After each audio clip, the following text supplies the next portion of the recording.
Hello, hello, hello. Welcome to the new episode of eCOMHUB content. And today we have a guest. Really interesting guest from Kimonix, Daniel Gurevitch. Is right spelling of your surname? That was perfect, Gustav. Surprisingly perfect. Great, great. Um, why we have this episode today? Because we had a meeting, and after that, I understood that I have learned something new, and I haven't learned all the details. So we decided let's jump on one long video where we will talk about how to boost your product visibility through smart merchandising. And I think today we are going to talk about how important is for store collection page merchandising. What is that? How we can make a profit from that? And I think all those things what I'm telling right now, they will make sense in the end of this video. So let's jump on it. Maybe give us some small introduction about yourself. How long are you in the market? What has been done? I know that you have a great client, so something so people want to listen to us today. Maybe you can give some small pitch. Yeah, for sure, for sure. First of all, Gustav, thanks for having me here. It's a pleasure. Um, really happy to be here. First of all, a little bit about me. I come I actually started from the brick and mortar world as a consultant for retail enterprises all over the world. And then I moved to the online sphere. And when I understood everything to do with merchandising, there's a huge gap in online merchandising. And from my experience of working with a lot of customers, Kimonix was born, basically, out of their pain in online merchandising and understanding there a lot to be done there. And basically, Kimonix is a merchandising solution that helps online brands increase their sales and conversion rate, but doing so while they're optimizing their non-moving inventory. All right. So you need to make sure that you sell more, but you use your inventory in the best way possible. And our main focus, our first stop, we've been around on Shopify. We started on Shopify. That's our main platform. We've been here for since the beginning of 2021, working with hundreds of brands on Shopify. Down the road, probably would be platform agnostic.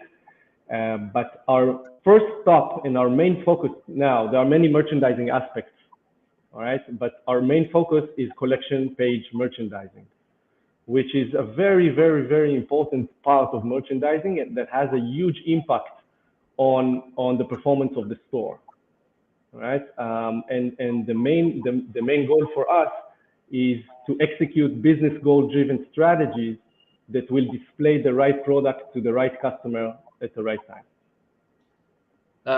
I will go straight with some question because we as marketers always thinking where to send those people, where to send them from the ads. And when you tell the collection page, so in your world, the best place where to send the customers is the collection page.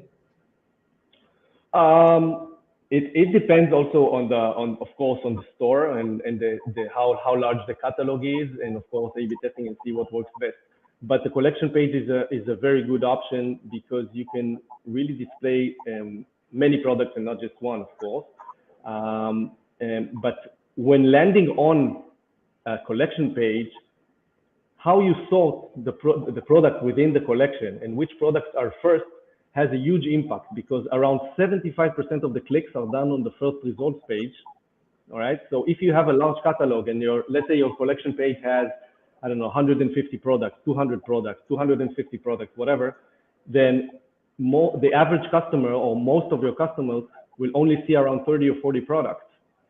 So understanding which products should be the first 30, the top 30 or 40 is crucial because this is what the customers see and this is what they will click on and eventually buy. That's a great point because, I remember in 2016, 17, when we started, the idea was always sent to the product page.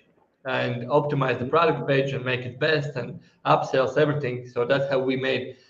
But right now, working with bigger and bigger brands, I understand that there is that thing what you say, they sell a lot of things and you can't advertise every product separately, and you don't have this capacity to do.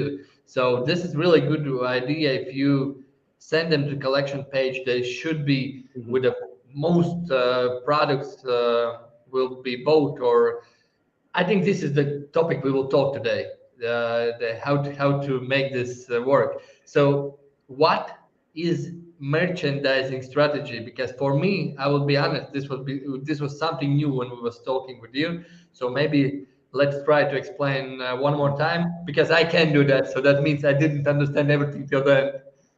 This is what I'm here for, right?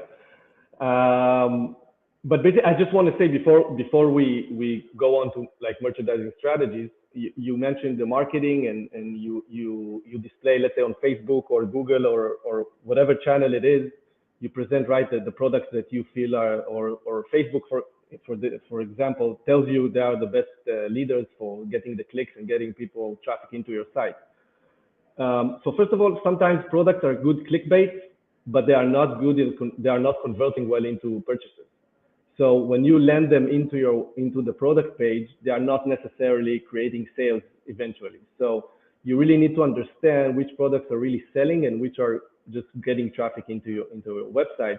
And sometimes you want to use those clickbaits and land them into collection pages in order to convert the customers, in the best way possible. So this is just the first point. The second point is, we'll get to Kimonix later on maybe, but if you have a strong merchandising engine like we create, you can also control which products are displayed on marketing channels. And then you are able to use all the data in a smart way, not just marketing KPIs and performance parameters. So this is just, I wanted to say that before we jump into merchandising strategy.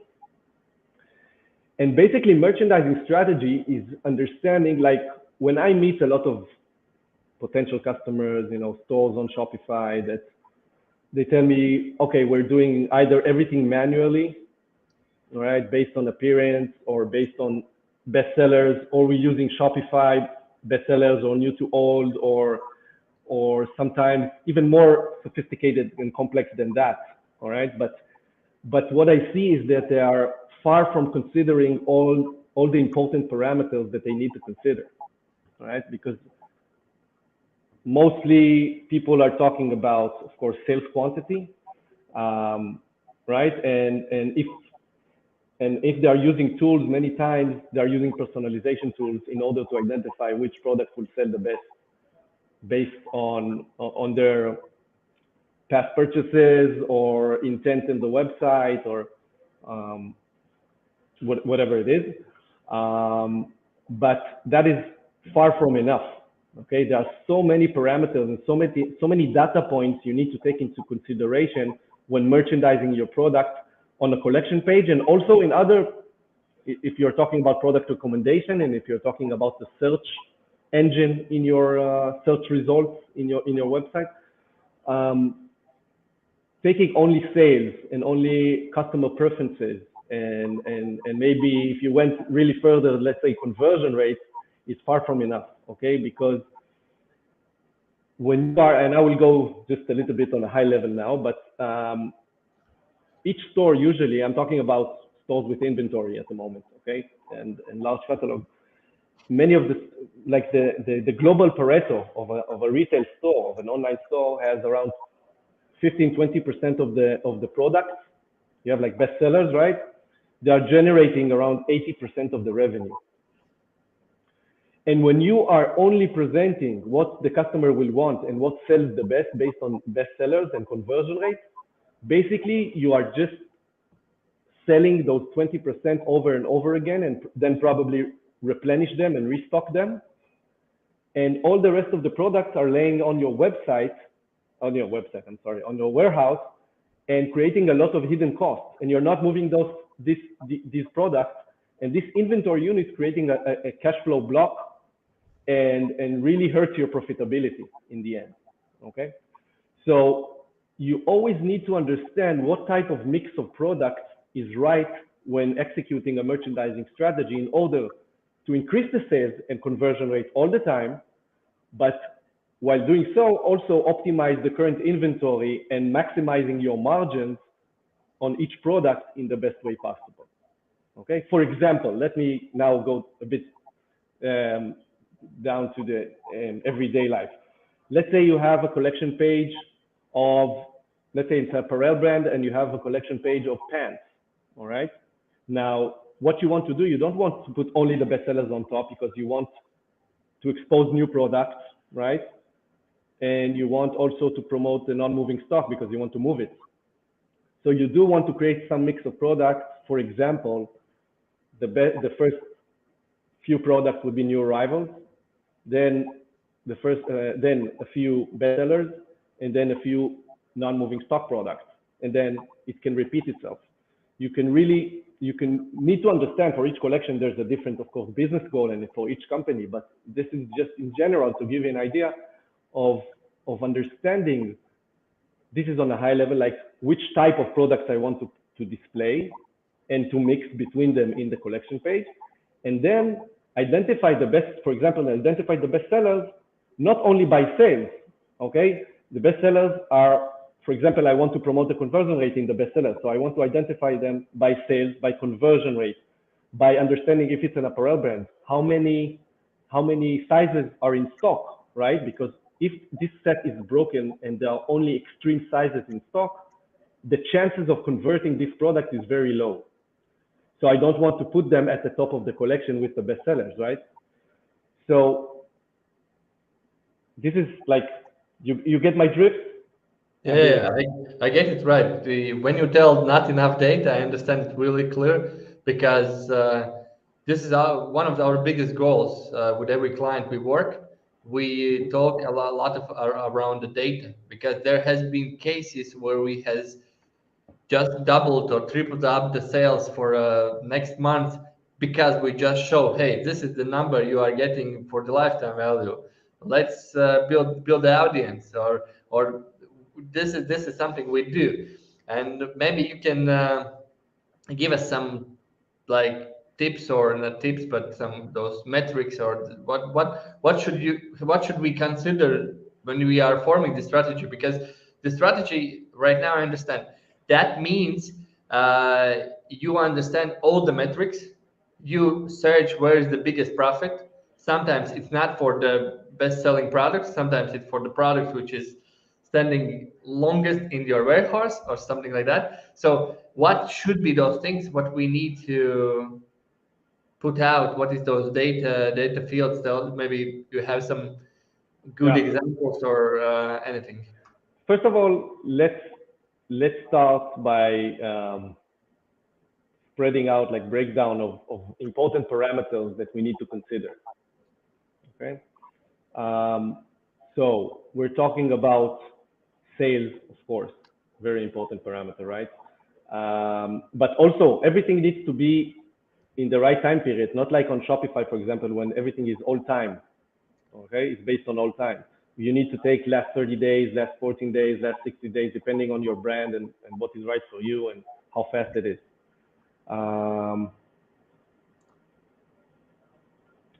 Okay, so, but basically, okay, we're talking about sales, we're talking about conversion rates, we're talking about adds to cart, we're talking about page views, what is the exposure of the product, how many people have seen it.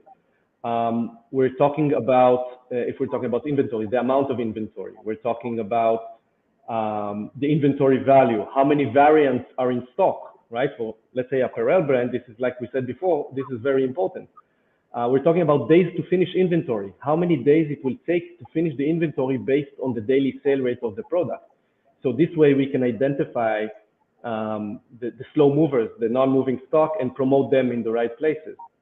We're talking about margins, right? We have the margin of the product and also the real margin. We run a lot of discount codes in the store that don't reflect in the product price. So sometimes a product has, you think the margin is X, but in real life it's Y, because because they are sold mostly on promotions. Sorry. So also what we're doing, we need to look at customer preferences, personalization, all right? So we need to understand exactly what the customer wants based on their intent, based on what they're clicking on, what their purchasing history, stuff like that. Also, let's say in Kimonix, we look in Google Shopping to see the marketing demand and the price competitiveness of the product, all right? To understand whether it's super relevant now or not, and whether the pricing is good. We look at integrations with reviews apps like Yotpo, Lux, Judge Me, Okendo, stuff like that, in order to see the ratings of the product, and really many more. Like we're talking about returns data. We're talking about further down the line, we will also get marketing data. Like if we can know the spend and the ROAS of a product on Facebook, that's really powerful in order to consider that as well.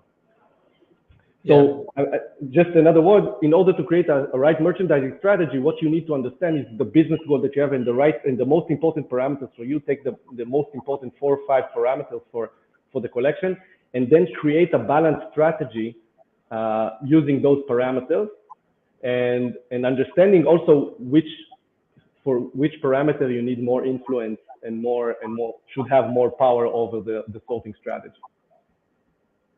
Okay, this is totally something new for me. How to look on the things in your store, because before that we had this, you know, those big metrics where you, I don't know, where you put out the basic metrics, lifetime value, cost per acquisition, and things like that. But right now, what you are saying, that we need to even split those numbers between the collections, so we don't watch on overall number, but we try to split those things on collection based, right?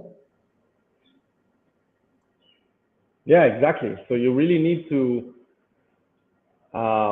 really strategize the merchandising in your collection pages, because, like I said, the impact is really big, and really need to understand your data and understand what is important for you, and then maybe have like a common strategy. If you have many collections, let's say you have tens of collections or hundreds of collections in your store, then you can form like a basic sorting strategy that is the right one for you, and then sort everything, and then take the main collections and really go even deeper, like understanding how really you can make the most out of it, because the ones that are the main ones that get most of the traffic, the impact is so big on sales and on the profits and at the bottom line. But you know what's the biggest problem for e-commerce brands? The time what they spend. So this sounds pretty cool. We will make more money as like every other things what should be done is making the same, but it sounds really manual work. So how much, from your experience, how much it takes time for your clients to make those decisions, get those numbers, put everything together? Because that sounds like a lot of hours. Yeah, I understand that. So basically, you need to automate everything. So you do need a tool. You cannot do it manually. You can do you can do some of it manually. It will be partial. Maybe you cannot take all the data and in real time react, and some of them, like some of the parameters, you cannot really measure by yourself. So you do need something to help you, a tool, of course, like Kimonix, I can say, but that can really help you to create only the setups. So you spend the time, instead of doing it manually all the time and take Excel sheets and understand the product and every day have the e-commerce manager manually drag and drop on Shopify. That's a waste of time. Like, and it's not beneficial. So you do need a tool, whether it's Kimonix or another one, but in order to understand your strategy, set it up once, and then let it fly. Let the data and automation do the work for you. All right. So you do need to spend a little bit of time on thinking and set it up. You can do it even like in 10 minutes, but I would definitely recommend to put some more thought and effort into it. Set it up once. It might take you a day, 2 days, 3 days, but then that's it. You can make modifications later on, but the heavy lifting you already did, and now it's running and optimizing your performance in the store and making you more money. So it's a simple math, you know. Yeah, so you do it once, and then after that you make all the decisions based on those numbers. So I understand that your business is in automating that, and that sounds okay. But what about strategy? Because I think that's a huge thing of the businesses to start look and start to find those profits and start to motivate themselves to spend more time on that. I think that's made on the strategy part. So this should be done by companies in-house, or this is something you are helping. Tell me more about the strategy, because that sounds cool, but I know that when you first time do something, there's more questions than answers. So what would be the next step if the guy is watching this one? Okay, this sounds good for me. I want to make the strategy. You mean using the app or just in general? The best way, because that's what my question. First of all, the best way is to use, of course, the app. This will help you do everything, and we have, of course, we have some best practices within the app that you can use. You can customize your own, and of course, our team really helps you to understand what are your needs, what are the pain points, what are the business goals that you have, and also the brand. You know, sometimes you have some obligations to a certain vendor or whatever it is, and then help you form and build the right strategies. Explain to you how to set it up.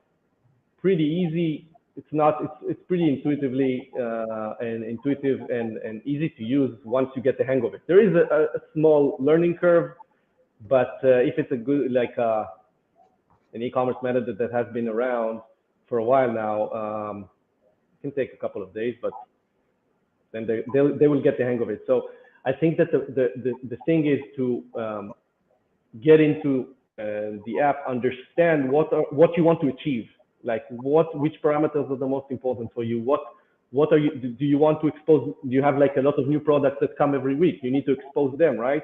But you have a lot of inventory, like pain points of non-moving inventory laying in the warehouse. So you want to move those, but of course you want to increase the sales.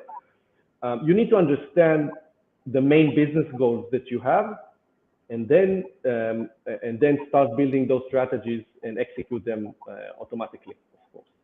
Yeah, for the business, it's always the one goal: make money. But like for the that. Small one, yeah, I'm sorry. For the small ones, you don't. So you can keep it simple also. Like in Kimonix, for example, you can go in, you can use one of our predefined templates, which is best practices from our knowledge, and then in one click sort all the collections in your store. You did 5 minutes. You didn't have to understand anything, and you're good to go. And everything is being optimized automatically.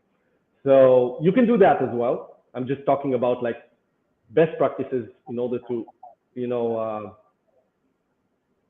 to be tailor-made to your brand and your needs as a store, as a brand.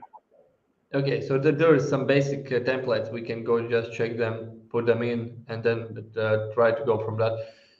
I think we will add this link later to the description. So because I'm interested too, we have several clients which has inventory, and we had some goals this year on the partnership deals, and yeah, that sounds pretty good because I think we don't need to talk about why this is important. We already explained that.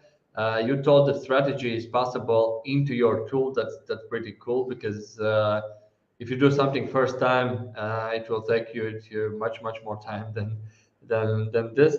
And automate everything.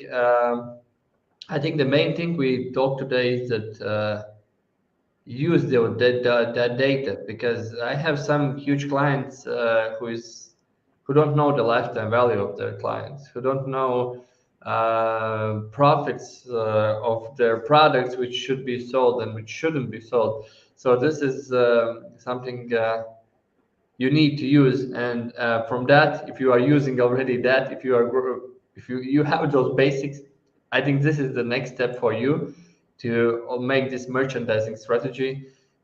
This time I understand everything clear, so if somebody will ask me, I can I can explain it.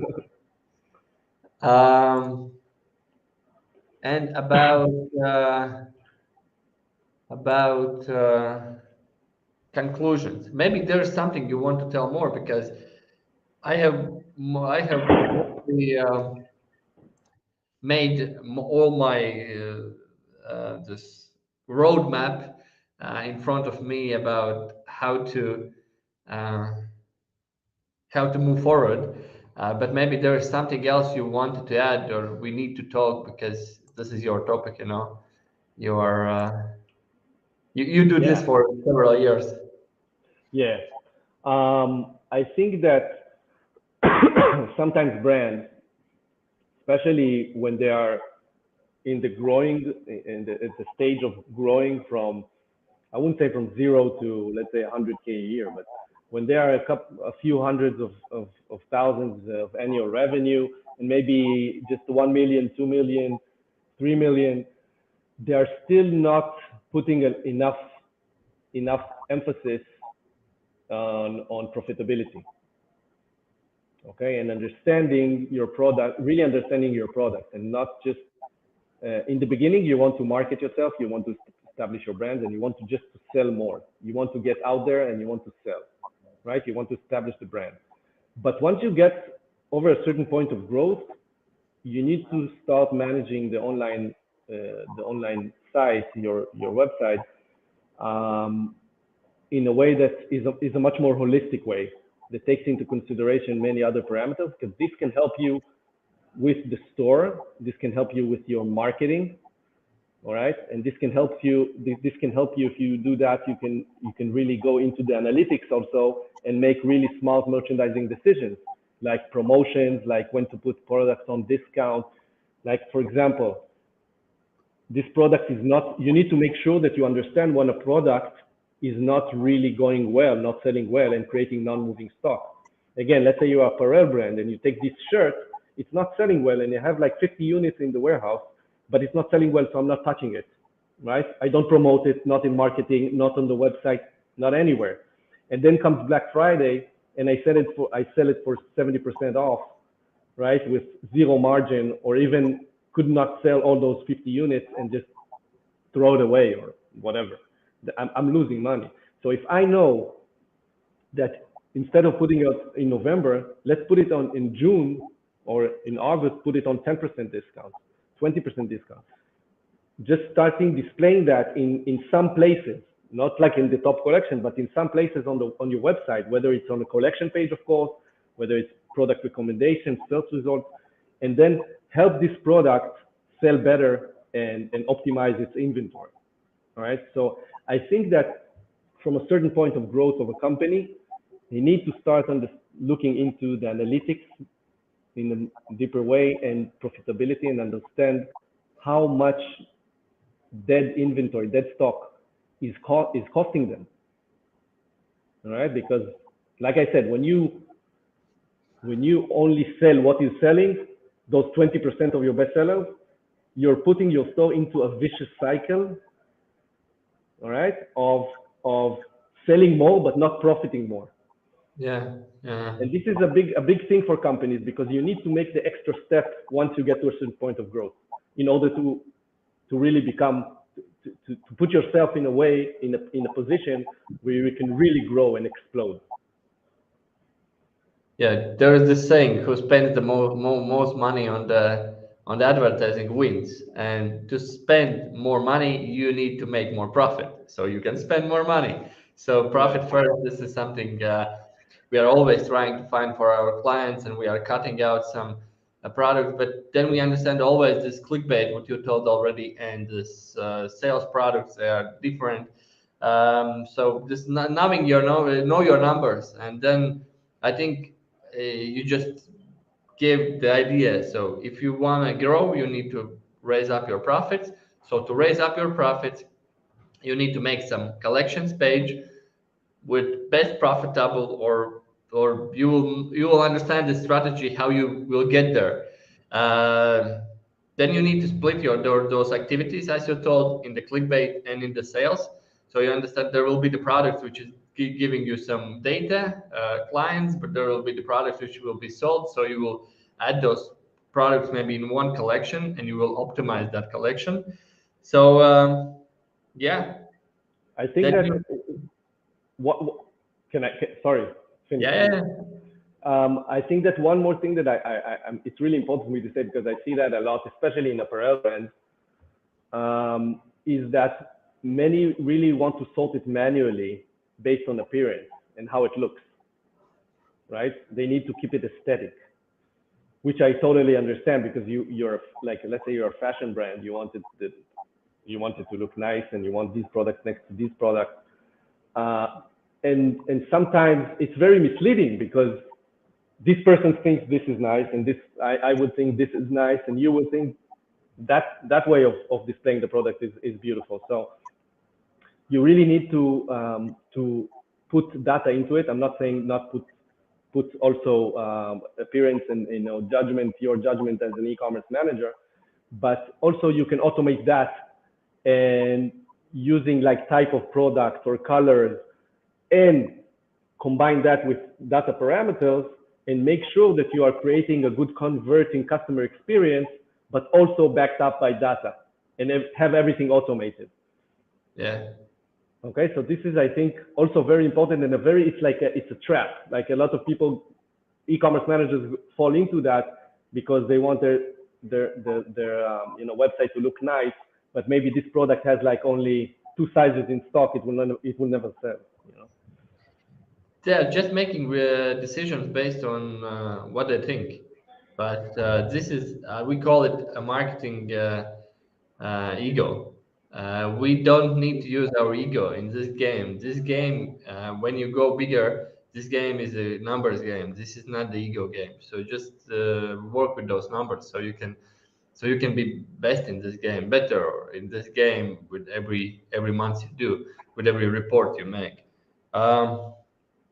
Yeah, so that's clear. We need some data. We after that collect the data. We automatize that. We spend some 3 days on your app learning that, maybe less. And after that, we just grow with that. I think that's simple as that. I will try that for some of our clients.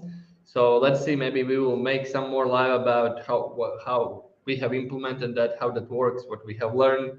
So we can do all those things from e-commerce side too, because that's that's the view I always like, because that's the biggest difference from me with other agency owners, that I have been an e-commerce player for many years, and Oh, okay. Yeah. when I help somebody, I know his problems, I know his challenges, and I just try to give the best service there, what is really needed for them. So that's something I will try with your app too, and let's see, maybe we can make something more. Yeah, let's have a, I don't know. Let's also, we can have a demo, like show everyone how it looks, and put it on like one of your client store, and see like see the results. Yeah, I think that it's like like I said, with Kimonix or with another tool, each company that has, from a certain point of growth, that has a large cut of a couple of hundreds of SKUs and more, should have data backed automated merchandising in their store, like, for sure. And then it's just a question of how deep you go into that, how much strategizing. You can keep it really simple, but it's still, the impact is still very big from doing it manually or using Shopify sorting. And you can also go much deeper and make it, very complex in the terms of the strategy, but the implementation is not difficult to execute. So Yeah, I think we did perfect today. We sold the idea about merchandising strategy without giving some magic bullet or something. We just told, okay, guys, let's play the data game. Make your merchandising strategy, merchandising strategy, and just work with that and become better. So this is good idea, I think, Daniel. We can make some demo about how we are setting that up to one of our clients. Maybe after that, making one more after 1 month, what has changed, what decisions has made, and let's see how more money we can make on that client. yeah, I'm sure the results would be great. Okay, I was really happy to have you on this live. I hope listeners got some value. I'm pretty sure they got it because it was interesting. And then see you on the next live. And if somebody has some questions, maybe tell us where to find you or how to connect with you. Yeah. So first of all, they can send us an email. Like you can visit us on the Kimonix.com, of course, or the app listing page on Shopify, and they can always so write to me, Daniel at Kimonix.com, if they want to personally talk to me and ask questions about merchandising or just life. I don't know. I'm just kidding. But anyway, there's also like a free trial of 14 days. It's really risk-free to install the app and try it because we don't inject any code to your theme. So it's really, really friendly and risk-free. And that's it. I hope to see you using the app, your clients, and many others, of course. Let's do this. Thank you one more time, and bye. Thank you, Gustav. Bye-bye. Bye-bye.